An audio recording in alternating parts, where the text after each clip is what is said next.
Pinalala naman ang pangambang dala ng mga aftershock sa Cebu ng maling impormasyon sa text message kaugnay sa parating daw na lindol.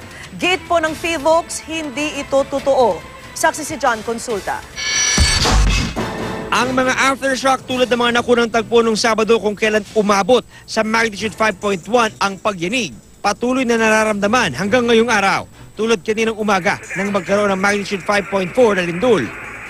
Pero hindi lang yan ang tumatakot sa mga residente na ang marami ay sa mga kalsada pa rin natutulog. Kagabi, nakadagdag pangamba ang kumalat na text na nagsasabing magkakaroon ng magnitude 8 na lindol. Kaya nagsilikas ang ilang residente.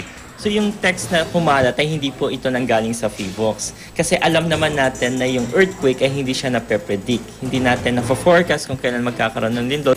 Nanawagan si Cebu Archbishop at CBCP President Jose Palma na itigil ang pagkakalat ng mga maling text message.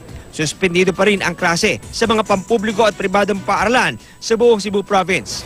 Ang ilan, malubharing na pinsala tulad ng San Nicolas Elementary School. Gayon din ang Domlog Elementary School. Hindi namin alam yung seguridad namin sa loob ng classroom. Ngayon may mga aftershock, baka may darating pa na lindol o bibigay na yun. Kaya kailangan ayusin kagad. Kailangan ayusin kagad. We don't want to compromise the safety of the school children. Mula rito sa Cebu, ako si John Consulta, ang inyong saksi.